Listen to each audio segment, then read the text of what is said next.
उसके लिए। और मेरी सीडीएस में ऑल इंडिया रैंक सेकंड आई थी जब मैं सिलेक्ट हुआ था। बेसिकली बाकी सब तो दोनों ने कवर कर ही दिया है। एनडीए एग्ज़ाम का वैसे मैंने बहुत टाइम पहले दिया था, तो मोटा मोटा ही बता सकता हूँ आपको। जैसे उसमें आप अपने स्ट्रेंथ्स पे फोकस करेंगे तो ज़्यादा बेटर रहेगा। जैसे मेरी जीके बहुत वीक है, जीके वगैरह मेरी पहले से वीक रही है। मेरी स्ट्रेंथ हमेशा मेरी इंग्लिश और मैथमेटिक्स रही थी, तो मैथ्स में एनडीए में मैं इजीली 150 160 स्कोर कर लेता था।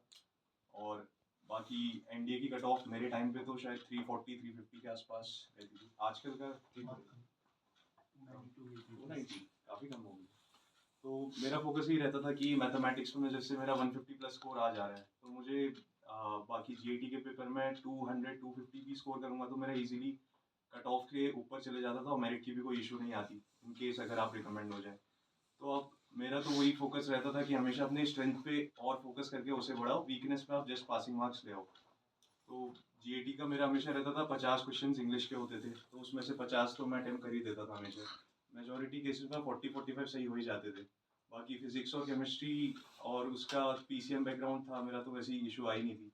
तो आप भी वो कर सकते हैं इन केस वैसी हो। इंग्लिश सुधारने के लिए कुछ चीज़ें हैं, जैसे आप हॉबीज़ की बात कर रहे थे, नॉवेल ज़रूर पढ़ना। मैं स्कूल टाइम से ही नॉवेल्स पढ़ता हूँ, तो उससे मुझे बहुत फ़ायदे हुए हैं। एक तो मेरी इमेजिनेशन बढ़ी है, तो वो चीज़ आपके एसएसबी में बहुत काम आती है।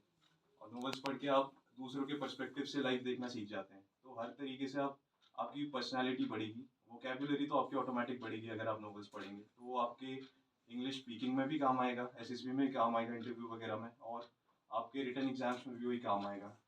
तो इंग्लिश का तो आई बिलीव नॉवेल्स पढ़ेंगे आप, और आपस में अगर आप एक ग्रुप बना लो, 5-6 लोग भी हो जैसे, मुझे पता है कम्युनिटी में जैसे गाँव वगैरह में आप बोलोगे तो लोग मजाक ही उड़ाते हैं। वो हमारे स्कूल में भी ऐसे ही था, तो हम उसको भले हम बोलते हैं लेकिन वहाँ हिंदी ही बोली जाती थी ज़्यादातर।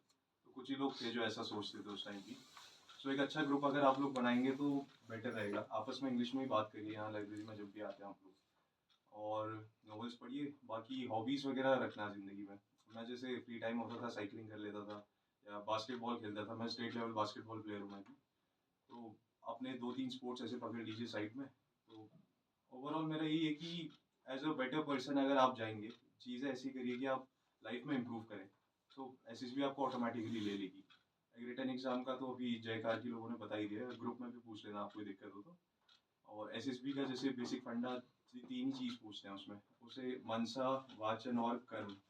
तो साइकोलॉजी होती है, इंटरव्यू होता है और जीटी होता है। तो साइकोलॉजी आपका मानस चेक कर रही है कि आप कैसा सोचते हैं, एज अ पर्सन कैसा सोचते हैं आप, चीज़ों को देख के कैसे रिएक्ट करते हैं। और जीटीओ आपका देखता है टास्क करने की एबिलिटी ग्राउंड में। वो आपका कर्म देखता है कि आपके सामने कोई टास्क आए, आप टीम को लीड कर रहे हैं तो आप उसे लीड कर पाएंगे नहीं कर पाएंगे। और इंटरव्यू तो आपका क्या बोल रहे हैं वही देखता है। तो ऐसा है एसएसबी का गुरु मंत्र मेरे को ये लगता है कि आप तीनों जगह एक ही आदमी आनी चाहिए।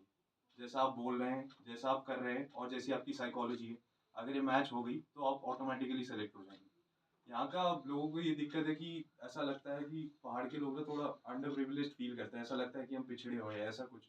लेकिन ऐसा नहीं है। मैंने ज़िंदगी में कभी ट्यूशन मैं भी नहीं गया हूँ, मैं कोचिंग कभी नहीं ली है ज़िंदगी में। जितनी प्रिपरेशन करी है मैंने खुद घर पे बैठ के करी है। तो इसमें में आप कभी वो मत सोचना कि पीछे जा रहे हैं, या लोग बोलते हैं ना कि बाहर की कोचिंग ले रहे हैं, ऐसा मैं बिलीव नहीं करता इस चीज़ पे। अगर आप घर पे फोकस रखते हैं तो आप इजीली कुछ भी कर सकते हैं।